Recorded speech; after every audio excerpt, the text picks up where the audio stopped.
Amados, eu lembro quando Jó começa a murmurar contra Deus, a partir do capítulo 3 do livro de Jó, ele começa a reclamar para Deus de todas as provações e lutas que ele tem passado, e ele chega ao ponto de dizer para Deus por que é que ele nasceu, né?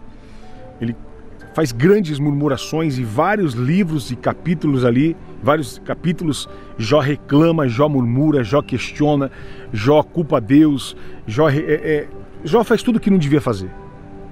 Porque Jó agora está entristecido pelas provações e lutas que ele estava enfrentando. Jó estava abalado, ele estava sem entender o que ele estava enfrentando. E a Bíblia nos mostra isso até o ponto de chegar no Jó 42, onde Jó diz: Senhor, me perdoa. Me perdoa porque eu te conhecia de ouvir falar, mas hoje eu te conheço, com os meus olhos te veem. Meu amado, quando eu e você passamos a conhecer a Deus de uma forma que nós não conhecíamos, tudo começa a mudar nas nossas vidas. Tudo começa a ser alterado na nossa história. Tudo começa a ser transformado de uma forma extraordinária e poderosa.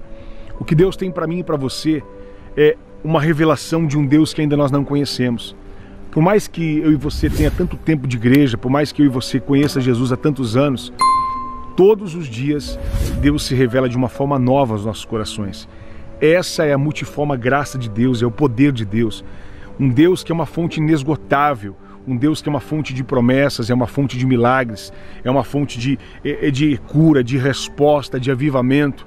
Amados, por mais que pensamos que conhecemos a Deus, nós ainda não conhecemos. Nós não sabemos nada a respeito desse Deus que nos ama tanto e nos amou tanto que entregou o seu Filho para morrer na cruz por nós. Se eu e você soubesse o tamanho desse amor, nós pudesse compreender o tamanho deste milagre, nós não murmuraríamos, nós não reclamaríamos, nós não culparíamos a Deus, nós não transferíamos para Deus: Senhor, o Senhor se esqueceu de mim, Senhor, o Senhor me abandonou, Senhor, o Senhor fez isso, Senhor, o Senhor fez aquilo. Quantas vezes nós nos deparamos culpando a Deus e transferindo para Deus responsabilidade, porque nós não estamos entendendo o momento. Foi assim que Jó fez. Jó ele culpava Deus porque ele não estava entendendo. Jó transferia a responsabilidade a ponto de Deus enviar profetas, Deus enviar ministro para dizer: Jó, você está errado. O que você está falando do que você não conhece. Você está falando daquilo que você não sabe. Você está falando daquilo que você está pensando porque você está passando por essa crise. Jó não é assim. E Jó continuava murmurando.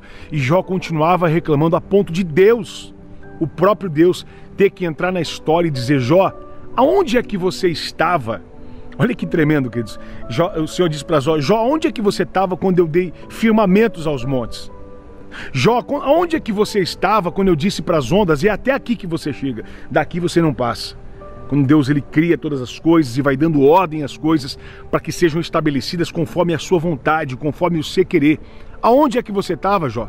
Deus começa agora a repreender a Jó, dizendo mais ou menos assim: Jó, quem você pensa que você é? Às vezes nós queremos debater com Deus, questionar Deus porque estamos passando por crises, porque estamos passando por provações, porque estamos enfrentando lutas, porque estamos passando por provas. Nós começamos a transferir para Deus uma série de coisas e dizer: Deus, não é assim que faz, não é desse jeito que deve agir, não é dessa maneira que o Senhor está fazendo, está errado, Senhor, eu não aceito. Será que eu e você se encaixamos nessa mensagem? Será que quantas vezes eu e você nos deparamos a dizer: Deus, eu não estou concordando muito não como o Senhor está conduzindo essa história.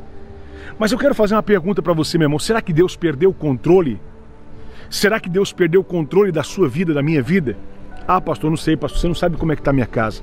Você não sabe como é que está o meu casamento. Você não sabe como é que está as minhas finanças, a minha família, a minha vida. Meu amado, eu vou dizer uma coisa a você. Será que a sua vida e a minha vida se compara como ficou a vida de Jó? Que perdeu filhos, que perdeu tudo.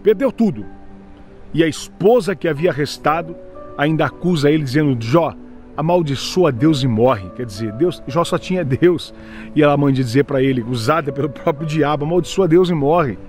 Quer dizer, não vale a pena você acreditar. Olha a sua vida, que caos que está. Até Deus se esqueceu de você, até Deus abandonou você. Quantas vezes o mundo está fazendo isso comigo, com você? Quantas vezes as pessoas estão transferindo para nós culpas, fazendo com que a gente abandone a Deus, fazendo com que a gente não clame mais o Senhor? O que você vai fazer na igreja? Olha o caos que você vive, olha a luta que você enfrenta, olha a sua vida financeira, olha a sua família, tudo arrebentado, está tudo destruído. O que é que você vai fazer para servir a Deus? Aqueles que não conhecem a Deus, eles fazem exatamente isso, porque são como vozes que aconteceu com Sadraque, Mesaque e Abednego, voz do pífaro, da gaita, da folha, de toda sorte de música, dizendo: se proste, se curve, desista, abandone, pare. Quer dizer, são sons que vão tocando e que o mundo vai se prostrando, e que as pessoas vão desistindo, e que as pessoas vão parando de verdade. Por quê? Porque elas estão enfrentando lutas e é reais, não é mentira. Jó estava enfrentando, e por isso Jó atribui culpa, Jó reclama. Mas, meu irmão, Deus agora não quer saber de Jó, Deus quer saber de você e de mim. Como é que nós estamos agindo? Será que nós estamos culpando a Deus pela luta que estamos passando, e que muitas vezes, que todas as vezes, é culpa nossa, por não confiar, por não acreditar, por não delegar para Deus, por não entregar nas mãos de Deus, por não deixar Deus agir? Nós começamos a transferir responsabilidade e dizer: Deus, olha aqui, o Senhor se esqueceu de mim. Olha aqui o que aconteceu ao meu marido, ao meu filho não se converte, olha o meu filho nas drogas, olha o problema financeiro, o problema familiar. Quer dizer, nós ficamos desesperados e atribuímos a culpa a Deus. Mas no capítulo 42, como eu disse, Jó, ele enxerga, ele conhece e vê um Deus que ele não conhecia de uma forma que ele não esperava, de uma maneira que ele não pensava. Qual que é? Ele diz: Senhor, me perdoa, Senhor. Me perdoa porque eu falava do que eu não sabia. Eu agia como alguém que não conhecia. Eu agia de uma maneira que era completamente equivocada, errada. Senhor, me perdoe porque hoje eu falava de um Deus que eu achava que conhecia, mas hoje eu conheço o Senhor de contigo andar. Não de ouvir falar, não de alguém que diz de um Deus, mas de um Deus que de verdade se revelou a mim. E eu quero me arrepender, e eu quero me humilhar, Senhor. Eu quero pedir perdão para o Senhor, porque o Senhor nunca perdeu o controle de nada. Aí o que a Bíblia diz? Que Deus restitui tudo em dobro na vida de Jó. Deus muda a história de Jó. Meu amado, acredite, o que Deus tem para você são as bênçãos primeiras que Jó tinha, foi Deus quem deu. E as segundas bênçãos dobradas também foi Deus que deu. Mas e as lutas? Mas e as provações? E as adversidades? Essa não foi Deus quem deu. Jó chegou até a atribuir a Deus: ó, Deus deu, Deus tirou. Mas não foi Deus quem tirou. Foi o diabo que tocou. Foi o diabo que foi até Jó, porque Jó estava vencendo de forma errada, errônea. Jó estava vencendo com o coração aflito, desesperado, querendo fazer tudo do jeito dele. Jó levantava sacrifícios pelos seus filhos com uma ansiedade, achando: olha, se eles errarem, eu já sacrifiquei a Deus. Nós não devemos agir assim com antecipação. Nós não podemos nos desesperar pelas provações. Nós não podemos simplesmente ficar assustados e começar a fazer coisas por ansiedade, porque isso é pecado. Nós precisamos confiar em Deus. E Jó só reconheceu isso no final da sua história, no final do seu livro. Ele reconhece que não conhecia Deus como agora ele está conhecendo.